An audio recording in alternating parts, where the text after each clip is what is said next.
Hey everyone, just taking a quick 15 seconds to let you know that my new book, The Fitness Mindset, Eat for Energy, Train for Attention, Manage Your Mindset and Reap the Results, which hit the bestseller list within 24 hours of its release, is now available to buy on Amazon. So if you're looking for everything you need to get into incredible shape and the mindset to keep it forever, be sure to check it out. Thanks for listening, and I hope you enjoyed this week's episode. You're listening to the Brian Keane Fitness Podcast, where Irish fitness entrepreneur Brian Keane answers your questions and interviews leaders in the world of fitness, health, mindset, and natural wellness to share tips about all things that can support you on your journey to becoming the best version of yourself and build a bulletproof mindset to get whatever you want out of life. Come join the fun. Hey everybody, welcome to another episode of the Brian Keane Fitness Podcast. We talk everything fitness, nutrition, and mindset to help you with your goals. I'm so excited today to have my guest Shane Finn with me on the show. Shane is a Dingle native who recently ran 24 marathons in 24 days and raised, I think, over €100,000. Am I right, Shane? For Spina Bifida Ireland. Shane, welcome to the show. I'm dying to get into this. How's it going, Brian? Thanks so much for having me on, man. Appreciate it. So before we get into your background and stuff, 24 marathons in 24 days. Talk us through that. Where did that come from, and just how did that evolve? Where it's such a random thing. I remember hearing about it and I was like, oh my God, that's crazy. Yeah, I guess, look, it's, I suppose, look, I'm 25 years old. I'm in the fitness industry with about 6 years. I can go through later on the whole background thing, but just a bit of, I guess, a quote-unquote college dropout. I don't like using that, though. I don't like telling people about it, to be honest. So I've been in the fitness industry. I have my own facility down here in Dingle. And running's always been a massive part of my life. I suppose I would have grown up kind of playing GA and lots of kind of different sports and stuff like that. Again, typical guy in his teens. When I was growing up, I really struggled for confidence and myself very self-conscious and stuff like that. And I was very comfortable in a team sport environment because it wasn't all on me. You know what I mean? Not all the pressure was on me, and I was kind of in this little bubble and I was happy out. And then just kind of randomly, to be honest, out of nowhere, and I can remember where I was exactly and what happened and who I told first. I remember I was 17 years old and I told my mom that I'm going to do the Dingle Marathon to raise money for Spina Bifida. And why Spina Bifida? So my first cousin Mary, she suffers with Spina Bifida hydrocephalus, and she's living with the condition her whole life. So she has quite a severe case, and I won't get into it because the cases range from being quite severe to being not so severe. Some people can live relatively normal lives, and then some people can't. So my cousin Mary's on more of the severe end of the scale. And I suppose we're quite close, obviously. And I suppose I've grown up seeing what she's gone through, how difficult things are actually for her. And I said, look, let's try and make a difference. And to be honest, I suppose we train a lot of people and help a lot of people achieve goals of running marathons and half marathons now. And when I was 17 years old, I didn't give it the respect it deserved, I guess, at the time. But so I set off and I ran my first marathon when I was 17. Still, I think I played a challenge football match on the Thursday night and ran it was that kind of a preparation, So yeah, you know what? That I nearly died, to be honest. But I remember crossing the finish line that day, and obviously feel terrible, but you feel unbelievable at the same time. Yeah. And it just sparked a little switch inside of me. And I guess over the course of that kind of 6 to 12 months, really, there was a massive shift in my whole life, to be honest. Not just my kind of sporting, what I like to do with my time and stuff like that. And I attempted to go to college, that didn't work out. I ended up stopping playing all team sports and just focusing on running. And so I went from doing the Dingle Marathon to doing the New York City Marathon. And over the course of two of them, I raised €18,000. I had no fundraising. I didn't know what fundraising was. Basically didn't know what social media was back then. I had no idea how to kind of gather momentum and kind of build a bit of get a snowball effect going. I would finish work and I'd literally get in my car and I'd drive around West Kerry, knock on people's doors, saying, "Hey, I'm doing a New York City Marathon for Spina Bifida Ireland. Would you sponsor me?" There was no online donations or anything like that. So I think I raised about just over 10 grand. And this was going and going, and I was really enjoying it. And I suppose running, it kind of, like I said, not having been the most confident young fella in the world, it kind of gave me the confidence. I can actually do something for myself, and I can actually achieve a goal, without having so much pressure on me. And it's a personal thing. I do the work, I get the results, and I get to help others. And I don't know, it just fucking made me feel really good as a person and gave me a lot more confidence in myself and my ability to achieve things. So again, from there, I guess, 2014, I ran from Dublin to Dingle. Long story, but I'll cut it shorter. I was driving to Dublin for, I think it was like a seminar or something like that. I can't really remember, to be honest. And stayed above. I just bought my first Volkswagen Caddy van for my business, WK Fitness, down here. I remember my dad telling me not to buy it because it was a piece of shit, really. I said, no, I'm going to buy it. So I drove to Dublin, and the morning after the seminar, I was driving home. The van wouldn't start. So I called my dad, and he said, you can run home. And I was like, Jesus, I said, that's not a bad idea, So I clocked it from Dublin down to Dingle, and it was about 9 marathons. I was like, if I do anything, I have to go double figures, So I remember about a month or 2 months later, I was on the same trip, probably for a seminar again, and I took the old Dublin road home. So I came home like via Tipperary, Clare, all them places, and I got to just over 11. I was like, okay, I'm on to something here. So I rounded up to 12, and in 2014, I ran from Dublin to Dingle over 12 days. Excuse me, and we raised 33 grand, which was absolutely massive. And I suppose, I just got, not only that, but I got to see how it affected my cousin Mary, how she really enjoyed it, how the organisation really enjoyed it, and opened up to my eyes at how many families in Ireland are struggling with spina bifida. And I suppose that led me on to my next thing. I took a bit of a break between 2014 and 2017. Obviously, I was sitting here trying to build a business and stuff like that, and it was an exciting time. But I always knew that there was something else in me. I remember finishing the 12 marathons in 12 days and being like, I'm not just going to leave it at that. So I remember shortly afterwards I did my first Ironman and things like that, So I've done a couple of Ironmans to date, a lot of marathons. And then it was in Christmas of 2015, I kind of conceived this idea. And I didn't just double 12, I again was with my cousin Mary, and like she's a massive, she's a big part of my life, really, to be honest. I find that she motivates me a lot. I met with her 2 days before Christmas, so they have a family home down here in West Kerry as well. And I remember driving back to my own home and saying, God, Mom, Mary's in great form, isn't she? And she said, yeah, she is, while you're there. And I was like, that just hit me like a sledgehammer across the head. I was like, wow. I said, yeah, for 3 hours, but I don't see what happens the other 21 hours a day. The waking up 4 times a night in pain, the constant need for help, to be fed, to go to the toilet, to change your clothes, get out of bed, to go into bed.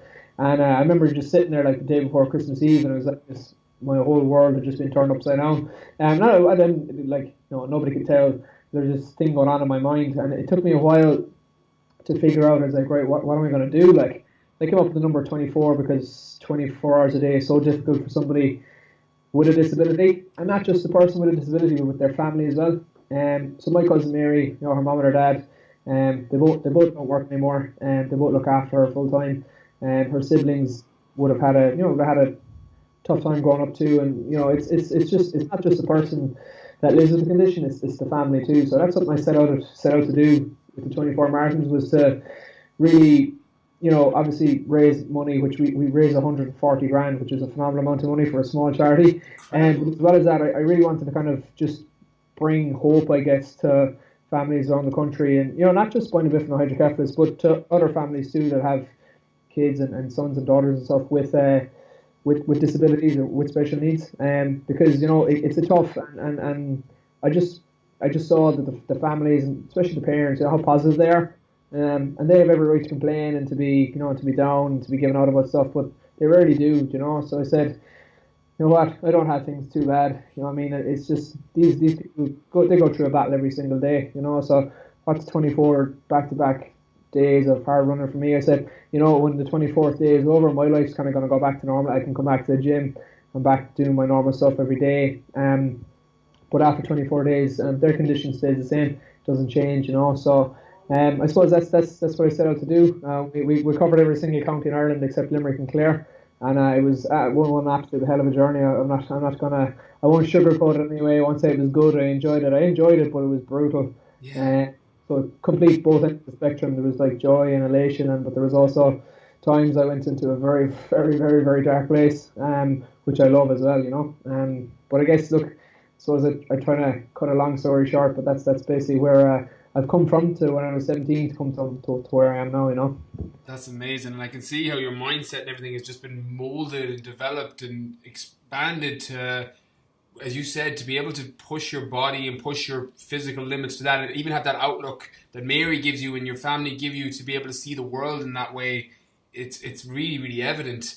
I'm curious, anytime anyone ever tells me about going into a dark place, and I get it, because people that train, and you don't do 24 marathons in 24 days without having to go to that place, what is it that pulls you through that? Do you have any sort of strategies that you rehearse in your head, or a mantra that you repeat, or what does it look like for you, and how do you get through it?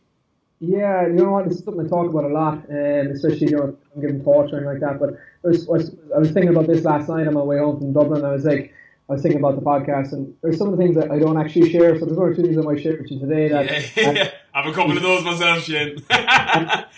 I haven't really shared before. Nothing too dark, just a little bit. You know, it's yeah, you know, there's obviously things that we all use, and obviously different things motivate different people. So me and you would have completely different motives, but we might both have the same end goal.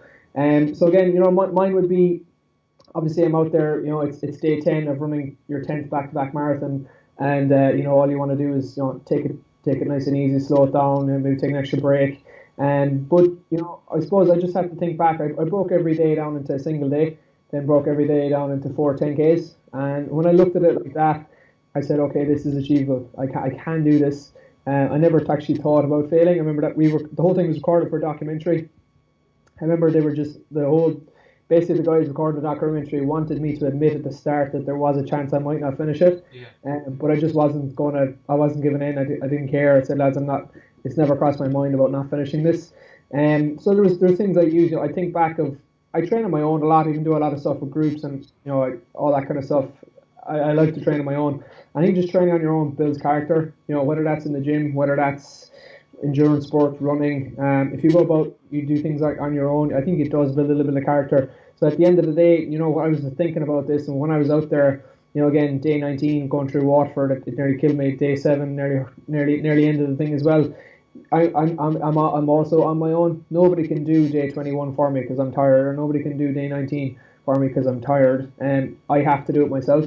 And that was one of the things I really draw from my training, and it made my training a lot easier. Like we say during January and February, when, you know, it's pissing rain on Saturday morning, you have to go out and run 3 hours, and you have to work a whole day afterwards.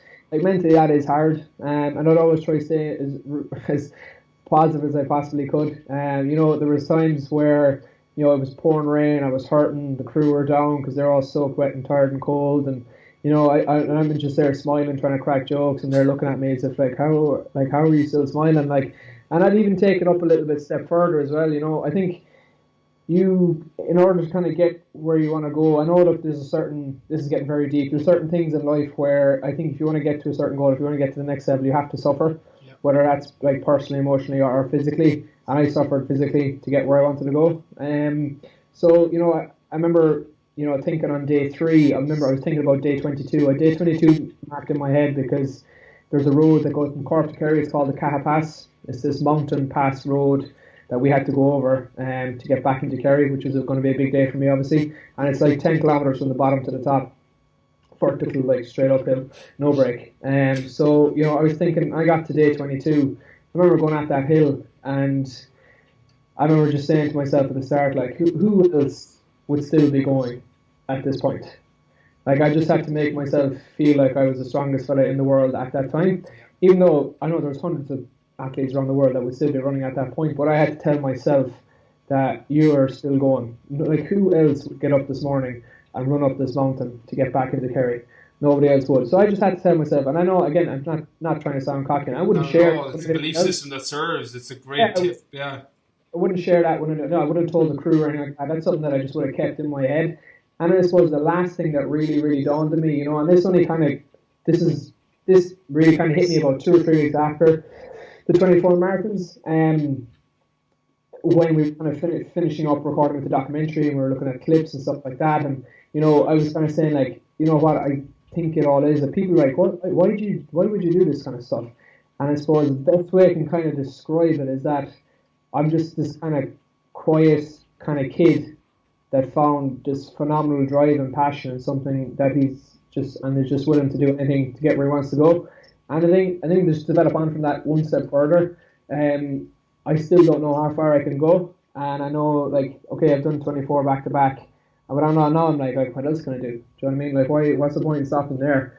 You know, and as much as I love doing it for charity and helping other people and bringing hope into other people's lives, I just love the darkness and not knowing and like wondering how far I can go and wondering, can you complete this? So partly I love both spectrums of it, and the fact that I get to help people through it, and the fact that I get to figure out who I am as a person, well, just makes everything like a whole lot sweeter, you know. I love it. Like, it's so true that like all our limitations are self-created, and when you hit the bar moves, when you hit it, and then you always question, well, where can I go? What's next? And that's why, as you said, suffering is absolutely vital for developing character, whether it's emotional, physical in your case, because you constantly move that bar, and how you do anything is how you do everything. I'm sure you've seen other areas of your life transcend as a result of pushing that physical limit to where you thought it would go.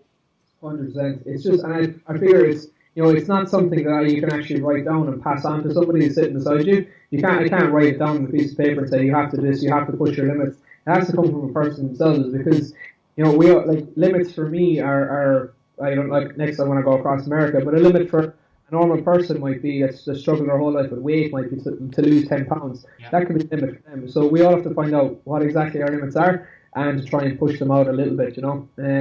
I mean, like life's short, like, you know, we're gonna die someday soon, like whatever day it is. I don't know when it's gonna be, but like, you know, I'd rather be in my 70s sitting out with my grandkids saying, "Geez, I did that and I did this," rather than saying that I had this idea to do that and I was going to raise all this amount of money for charity. So I'd rather be able to tell the story in years to come, you know. I love it. Like, I one of the quotes, or one of the things a mentor told me once that I live by, is one of the biggest tragedies in life is meeting the person you could have became. And I love that I use the 97-year-old rule when I ask myself questions. What would the 97-year-old me think? And if the answer is, look, you should have done that, or if you don't want to go to the graveyard with your biggest dreams inside you and the things you said you were going to do, and you're clearly testament. Talk me through the next one in America quickly, because that sounds next level again. Next level again. I just have this thing, I suppose, you know, it comes back to my past again. I just have this fascination with America. I love the place. I love the energy. I love the vibe. I've been to New York like 6-7 times. I absolutely love the place. Yeah. You know, and as you can see, like in 2014, I did 12. In this year, I did 24. I was like, all right, I have to do something with 36. All right, let's see, like, what can we do? Like, I was looking around Ireland and stuff like that, and I was like, Jesus, I said, like, we've done Ireland like 3 times now. Like, my crew's gonna get bored. People are gonna get sick of me giving me money. So I said, well, we're just going to a different country. So I was like, looking at America, and there's 2 Irish boxers actually, Jason Quigley and Michael Conlon. They kind of helped me launch the 24 Marathons. They did on social media, and Jason actually helped me up in Donegal the night before we started.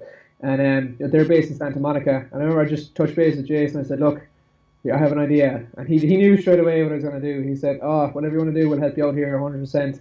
So I was like, right, there we go, that's America, that's it is. And I know a lot of people in New York as well, so I was like, look, this makes sense. And I didn't really know what way to break it down and stuff like that. I mean, to run the whole thing would look so really... the plan, so talk people through that are listening, the plan is to go from where to where? Yeah, the plan is to go from somewhere in California, we actually have not pinpointed yet, straight across America to New York City. So we're going to be going through Nevada, we're going to be going through Utah, Colorado, Wisconsin. We're going to be going through the whole lot, hitting Chicago. So basically the format it's going to take, like I said, if I was going to run the whole thing, it was going to take me like over 100 days realistically. Yeah. I don't have 100 days, and I can't expect my crew to come with me for 100 days because, you know, they also have lives and businesses and stuff like that, you know. Just to give people context before you expand, to fly from New York to California, which I've done many times, takes probably about 7 hours to fly it. So just giving a little bit of context before you go on. So talking through. So what's the layout now at the minute? Yeah, so what I'm gonna run 50 kilometers every day for 3 days, and then I'm gonna cycle 250 kilometers every day for 3 days. So that's 6 days, and then I'm gonna repeat that 6 times. So it should get me from Cali to Coney Island. That's the plan anyway. How many days total is that? My math isn't that good. Is that 36? Am I right in saying that? 36, yeah. But you see, like, even already in my head, I'm like, I'd love to do it in like 35 and a half or something like that. You know, just to fucking say I did in less than 36. I don't know.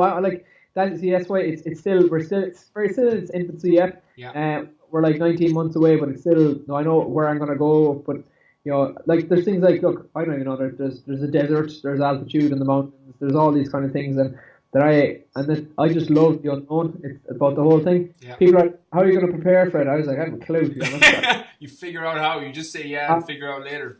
Yeah, you know, it's someone said, you know, you just jump off the cliff and build your plane on the way down, I guess. But no, I will. No, I have a big race next summer in America. Doing an Ironman next summer over in America, and after that, basically, it'll be all systems go. Getting ready for the States, huh? Amazing! I can't wait to follow that. That's going to be insane. Like, it just sounds so awesome.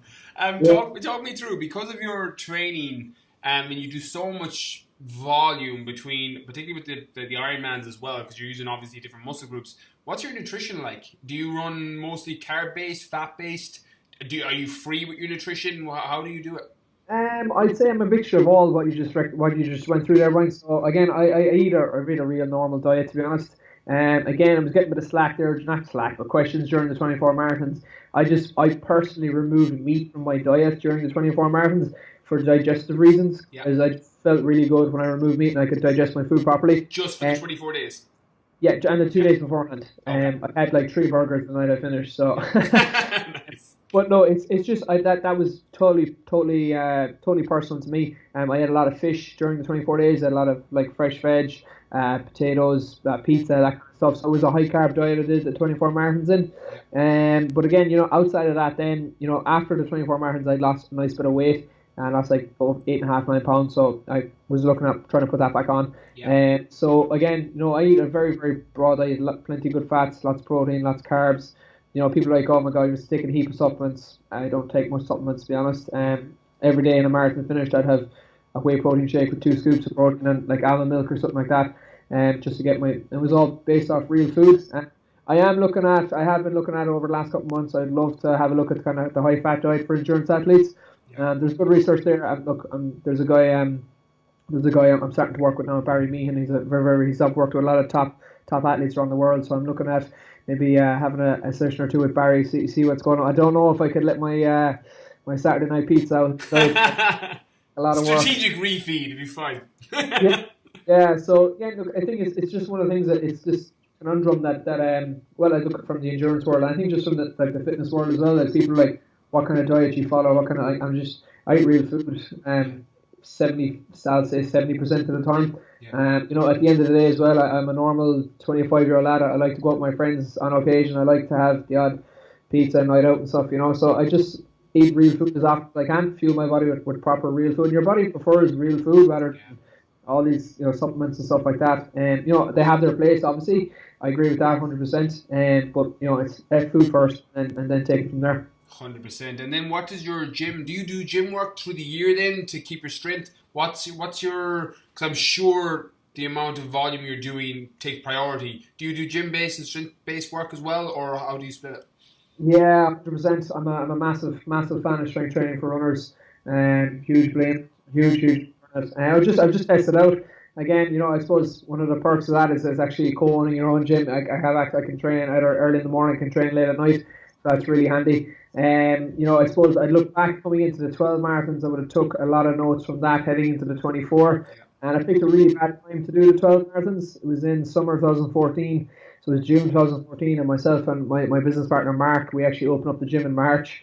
So I was like, what the hell? When I look back, like, what was I thinking? Like, you know, trying to train and open up like a gym and stuff. Oh, it was a nightmare. But basically, like, all for that, I probably did 60% of the running that I would have wanted going into the 12. But I strength trained about 3 or 4 times a week. You know, all the normal heavy compounds, just kept myself strong. Because at the end of the day, you know, when you're out there, you're running for 500 kilometers basically. You know, we all have a certain base of aerobic fitness that we can tap into. But I've looked at pictures of myself from day 1 to day 24. My technique's the exact same. You know, I'm not bent over like crawling. I'm not doing the little marathon shuffle that you see. Literally, their feet don't even leave the ground. You know, so I put a lot of that down to strength training. Now again, I just, you know, people say that with strength training, I'll never get injured. It's not to stop you from getting injured. It will help reduce your risk of injury. And strength training won't necessarily make you a faster runner or a faster endurance athlete, but what it will do, it'll make you more robust. Which then means you can train harder, which then means you might be able to get a little faster. You know, it's just, I think it's something that everybody should be doing, whether you're a runner or not a runner, obviously. And whether you're 16 or in your 60s, you should be doing it. But I do it year round. Now as we come into like the winter time, it'll be taking a little bit more priority. And my base of fitness is still there. So when I start building back up for Ironman Lake Placid next summer, obviously I'll probably strength train 3-4 times a week up until March, and then it'll be twice a week from March to July. So it's kind of the way I work off it. I love it. It's a little bit of a misconception in people that do endurance sports that they think that they just need to do the endurance and kind of negate the strength aspect. I've seen that with a lot of marathon runners in particular who just don't do the gym work, don't do the strength work, and as you said, it's going to have a massive impact on your performance. Yeah, it's a thing I try. Like, I'm not trying to convert people into the strength training culture or anything, but I'm just trying to get people just to open up their eyes a little bit to be that it may support them.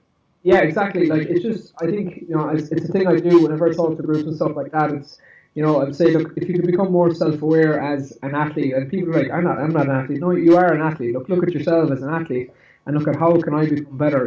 People don't listen to themselves. Yeah. They don't listen to their bodies. Instead of, I suppose, like you said, there's this kind of misconception out there that if I'm following this training program and it says I have to do 10 miles, and I'm going to have to go out and run 10 miles, you know what I mean? But like, if you're feeling really sore and tired and lethargic, why don't you just do 6 and spend the next, the spare time like foam rolling or stretching or sleeping or eating or something like that, And that's kind of how, like, I basically have had 3 injuries in like the last 4 years, and that's not an exaggeration, because I'm completely self-aware. I alter my training if I'm tired or sore or anything like that. I just change it up, or I go swimming or do a gym session, or it's not all out run all the time.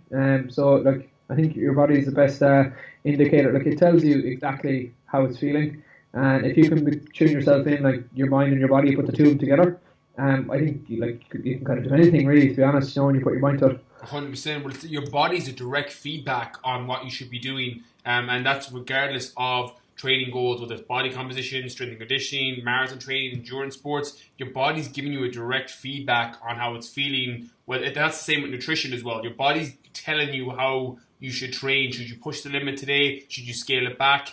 And again, I've been a victim of taking an extra scoop of pre-workout or coffee and be like, I'm going to go do it anyway, and then you end up getting injured. So, but it's everything.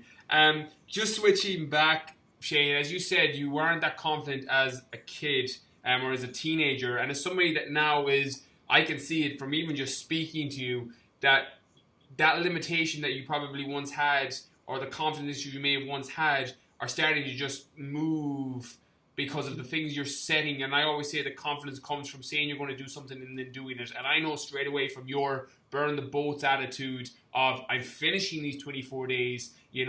For example, I'm doing the Marathon de Sable in Morocco next year. And I've said the 2 things are happening. I'm getting to the finish line, or they're going to pull me out in an ambulance. I was like, there is no in between. You burn the boats.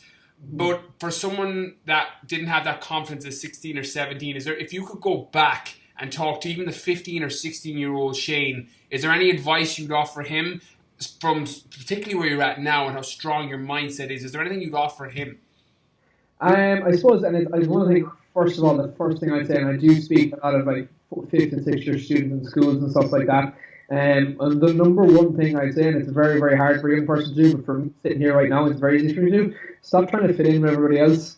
That is number one. And and I understand it's really, really hard for people when they're 15, 16. It's just a social thing that you have to be able to fit in. You have to be able to fit in with the group and stuff like that. It's not as I had loads of friends and stuff like that, but I was always just a little bit. I was just always a bit different. I don't know what it was. Like, it wasn't weird or anything. Like, I just enjoy, and I love doing my own thing all the time. And then when I obviously found the running and stuff like that, I was like, fuck. I said, you know what, this is kind of cool. I really enjoyed it. It's like, why not? Obviously there was a time there, like for 6 months, I was actually scared about giving up team sports and scared about actually, going doing marathons, because like what are 17, 18-year-olds, like all they do is they run and they do marathons. Like, it's kind of a weird thing to do. And would have got a lot of slack for it and stuff, but it passes. I don't really care. Now the same people are coming and asking me, I'd love to do a half marathon, I'd love to do a full marathon sometime. It looks really cool. How the heck did you do that? And and it's just, and I suppose another stemming off a small bit, I guess. I would have been, whenever I go to schools, I look out, there might be like 100 kids there, and I see myself there like 20 times just sitting there. Like, I would have given anything for someone to come and tell me, like, literally, I know it sounds so cliched and you see it all the time, but you just, when you're in school and whatever age you have to just do something that you're interested in. It's so ridiculous. I have a very, very good friend who was extremely smart, followed his thing in college, got his master's, got a very good job. I met him a couple of months ago, and he's absolutely miserable. And it made me so, so sad. You know what I mean? And then he goes, I wish I was doing what you were doing. And I was like, wow, Joe, like, it hit me, because I would have been like 17, 18, and I would have been looking at him and saying, like, he's got it up, like, he's fucking ripped, like, very popular with girls, does very well in college. And it's just like, you know, it's just, it really, like, at home, I was like, wow, I'm just so grateful that I actually made that decision to actually drop out of college, where I see a lot of kids, they just sit there just to get the degree, just to get it done. And I'm like, why would you waste that time? It's such a prime time in your life to be following something actually truly passionate about. And I'm just, again, I count my blessings like every single day. I know it sounds very, very cheesy and cliche. I'm so happy I made that decision. You know, and I suppose it's weird. I look back and I'm like, would I actually have changed as a person if I didn't actually make the decision to follow the running and to, because I actually get a really good kick out of helping people. Whether that's true, and look, I look at it now and like, wow, like, basically, I don't call myself like, I hate calling myself an entrepreneur. I hate calling myself like a fitness coach or a runner. I just basically think about it like I help people for a living. So I help people through fitness here in the gym. I help people through my running, and like, I get the fact that I can master the two of them together. I think it's really, really cool, you know. And like, it's funny, like, people ask me all the time, where do you see yourself in 5 years? I haven't a clue. Yeah, all I know is that I'm racing across America in 2019, and after that, I don't know what's going on in my life, you know. And that's like I said, I kind of like the unknown and not knowing what's going on and just having that freedom, rather than kind of sitting on the conveyor belt like I unfortunately see like a lot of young people do now, and they just sit into the conveyor belt at school, they go to college, they come out, they get a job, and then that's it, and then they're sitting there in their 30s. I can't comment for anybody that's in their mid-30s or late 30s, but you know, I can see it. They're just sitting there and they're kind of not happy with where they are, you know, and that's unfortunate. Yeah, 100%. Like I said, one of the things that I've regularly said on the podcast is, and I was this person, I was on this path of dying at 25 but not being buried until I was 80, where you're on that conveyor belt where you're like, okay, I thought, and I did it. It's funny that you say it, because I was that guy. I came to the system, I got a degree, then I got another degree, then I got a job, and I'm like, okay, I've got it now. I've got a teaching degree. I'm a teacher now. I was like, I've got this. And then I was like, in it, and you're like, oh, fuck. I'm like, well, I'm not happy now. This isn't what I was meant to do, because I live by the mantra that happiness comes when what you have to offer the world merges with what the world needs. And it's the high end of what you're doing now, and it's the best piece of advice I'd offer anybody, whether you're 16 or 26 or 36 or 46. Everybody has greatness within them. Everyone has an area of genius. You know, it may not be the traditional area of genius that you're incredibly smart at school. It may be something completely different. You may be very kinesthetic in music or sport, and you may be just living your life and as a byproduct helping people, because you don't have to go the traditional path. By all means, there are people that will do it and they'll love it, but not everybody has to go that traditional path, because happiness shows up in different ways for different people, and you're testament to that. You're doing a very untraditional path. You fucking, no one does 24 marathons in 24 days. But like what you're doing now and coming and running and cycling across America and all these things, people are seeing you, and it's becoming you're basically giving people an example of breaking through limitations. I know that's what I thought when I heard about 24 marathons in 24 days. This before I met you and knew fully about you. I was like, that's fucking amazing. Like, because that's the automatic thought process. And then it made me question, okay, if you can do 24 marathons in 24 days, what else can the body do? What else can I do? What else can people do? And that is an incredible thing to be able to give the world, because it's merging what you love, your passion, and what the world needs to see. You see, it's funny, like, I get like a lot of messages being like, even like this weekend up in Dublin at the marathon and the expo for 2 days, like, you know, it just, not that I don't like it, it is cool, obviously, you come, wow, like, you're amazing, you're such an inspiration and stuff like that, and I'm just like, I'm just doing my thing. I'm like, don't put me up in this, like, don't put me up, I'm not higher than you, like, we're all the same. You can do something fucking amazing as well, like, doing something amazing, or doing something really cool like that, it means completely different things for different people. Like, for a normal person that's, you know, leading a kind of unmotivated life, like completing their first ever marathon, or you know, getting a 50 kg squat, or losing 10 pounds or whatever, that could be like a massive goal. That could be a huge thing for them, and they could be turned into being the inspiration for somebody else. You know, so instead of like, what I'd love if people to do is stop looking at other people for inspiration and just look at the person in the mirror. Because if you can crack the person in the mirror, you've won. You know what I mean? And if it's just, I see, it just annoys me. It doesn't annoy me when people say, oh, you're very inspirational and stuff like that. But I'm just like, yeah, look, I'm just going out there doing my thing. Like, why don't you, like, you challenge yourself? You can do something cool as well, So it's just to put that thought into people's heads. 100%. Like, it's so funny because, and you've probably seen this now with what you've achieved, where and we're in a culture of pedestals where we put people on pedestals that have achieved normally what it is we want to achieve or what we wish we could do. And as you said, everybody's the same.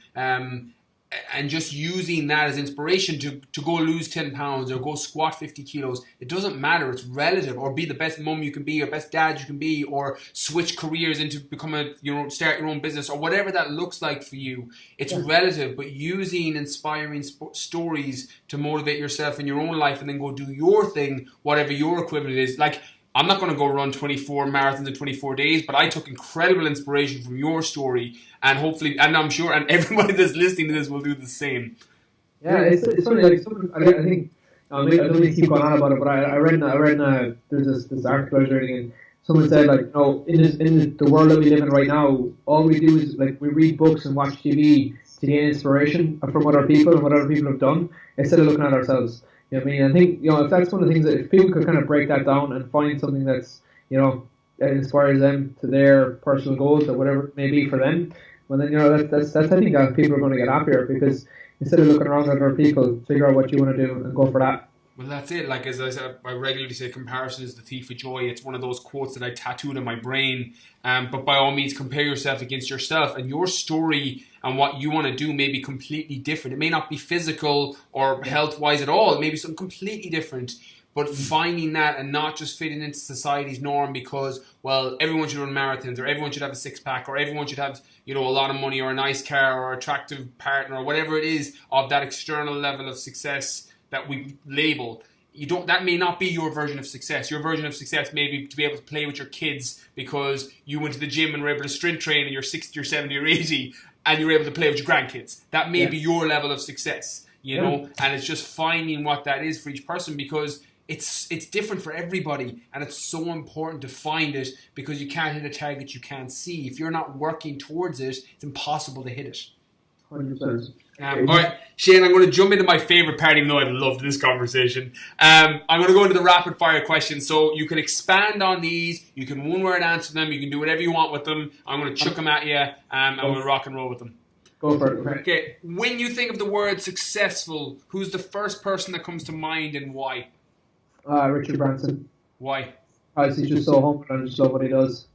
I think he's just an amazing guy. I don't know if anybody's read any of his books or anything like that, but he's just, I just love look at the legacy he's leaving. It's just absolutely phenomenal. And I would look at him as a massive inspiration. And another guy as well. Not a lot of people have heard of this guy. I'm a big fan of Andy Frisella over in America. If anybody's heard of the MFCEO project, an amazing podcast. Someone I love listening to as well. Obviously as well as Brian Keith Fitness podcast.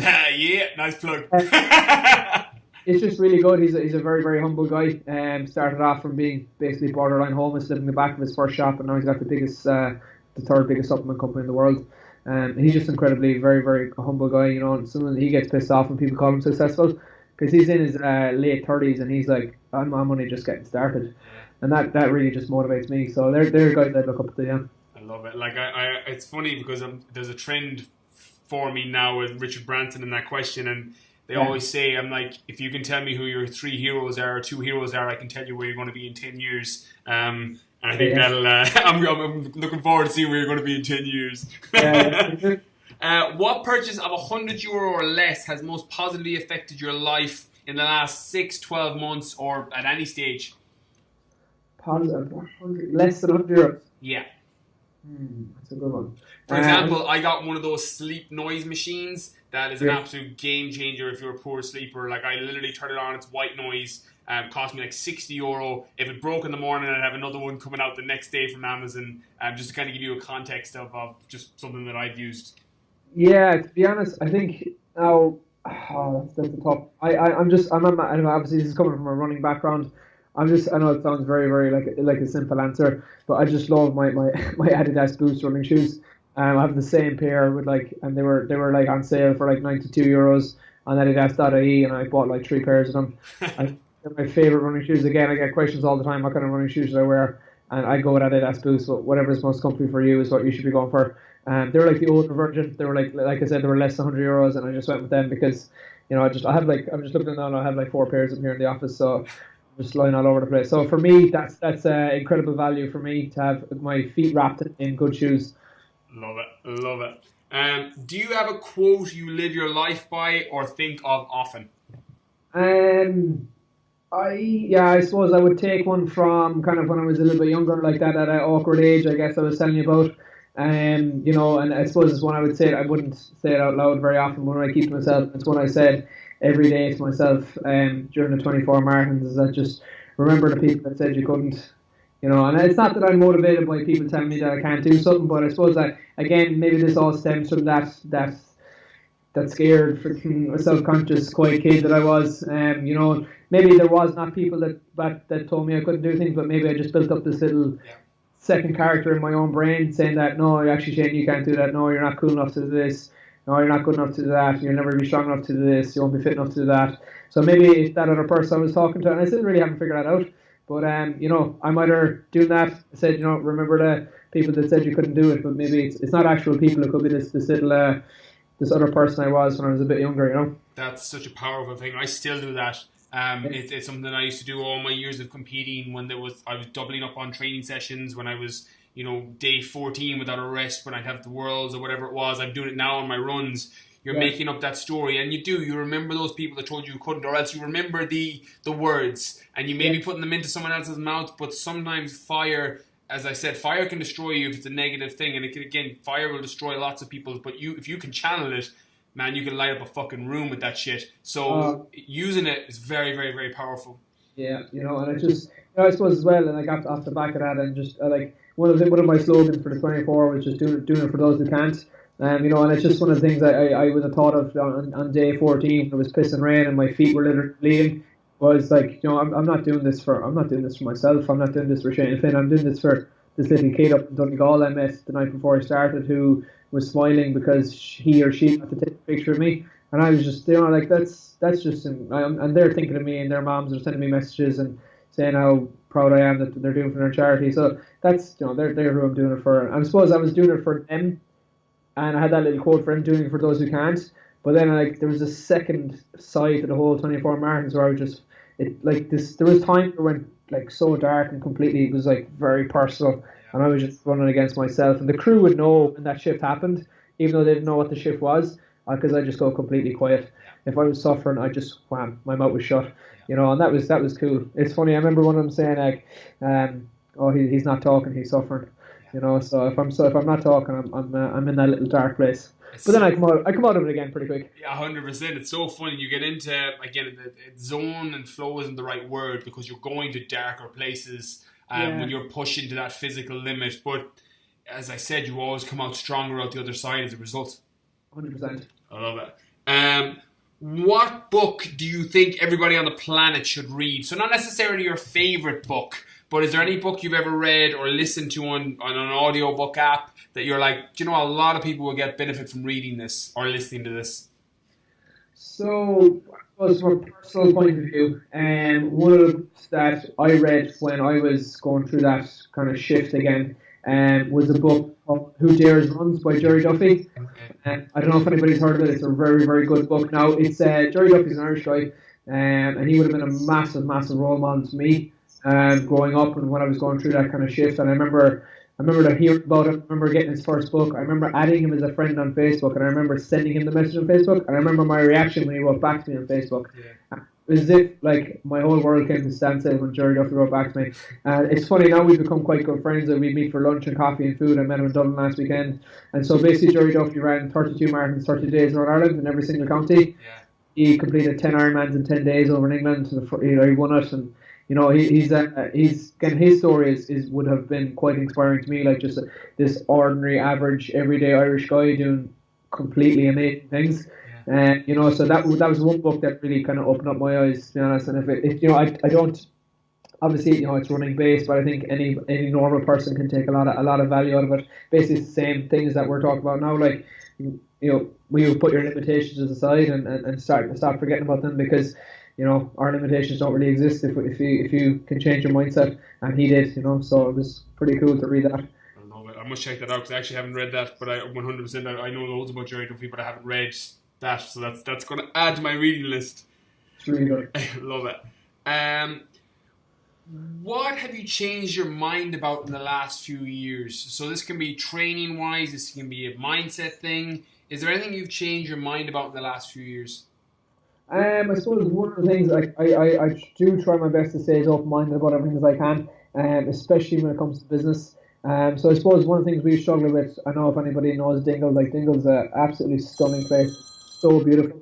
Like I love it so much. But it's a really, really small town. So out of a population like 1,500 people. Yeah. I know sometimes you see it in the news and on social media and stuff. It looks like they build up like the city in South. Yeah. It's tiny. So like we and then we went through a bit of a scary period, like with our business, like open up a 7,000 square foot training gym in a town of 1,500 people. Yeah. And I suppose that we were advised probably 3 or 4 times not to do it. Got turned down by the bank twice. All this kind of stuff. We were starting out. So. Again, I try my best to stay as open-minded as we can. I keep that optimistic mindset about everything, whether it's my endurance sports or my business or whatever kind of business goals I have in the future. If there's question marks over it or anything like that, and it's just something.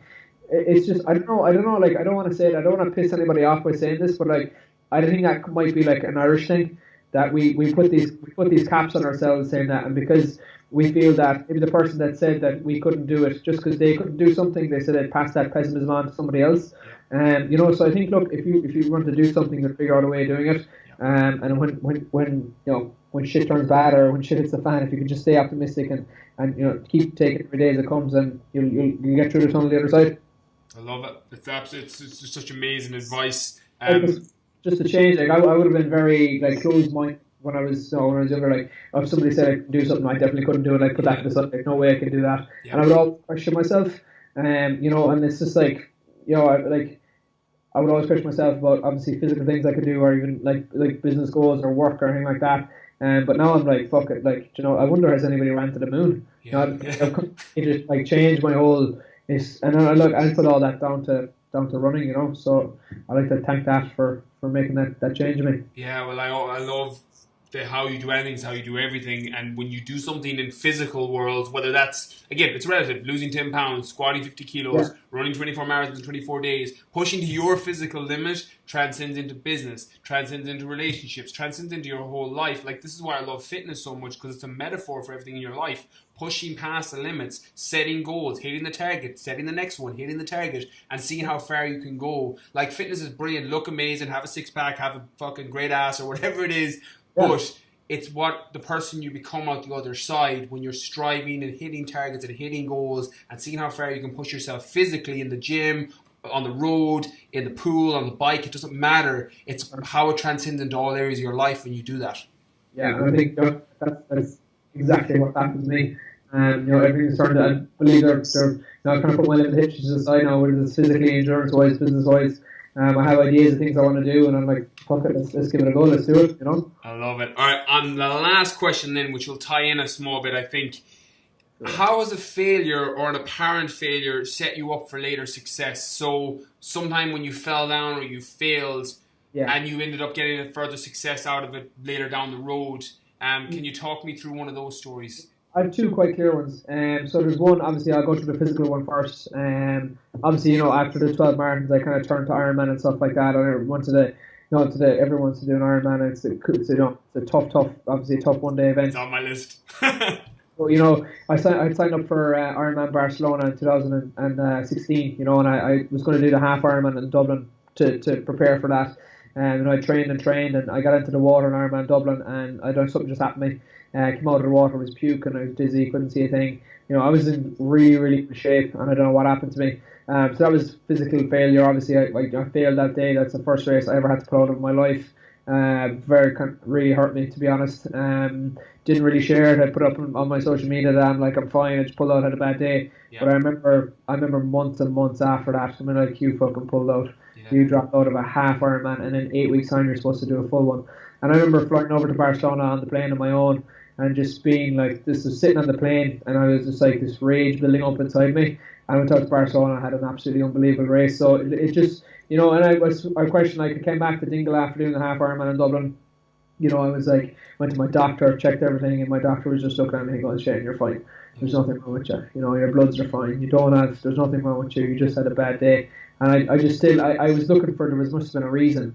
And I suppose I got to put that to peace when I went out to Barcelona. I had a really good day. Yeah. And I suppose look at it then in a different aspect of my life. I suppose at the time when I was like 18, like dropping out of college, I would have felt like I was a failure. Would have let my parents down after they paid for my fees, my accommodation, all that kind of stuff. And I remember the fear of actually signing the piece of paper saying you'll drop out and to come home, and I would have felt like maybe it was, I wasn't doing myself proud, wasn't doing my family proud, that, my parents were saying, my parents would have thought that, telling their friends that he dropped out and stuff like that, and that was a massive fear for me, and I felt like I was a failure. But I suppose as time passed by, and I suppose I took a little bit of a different path with my business, my running and stuff like that.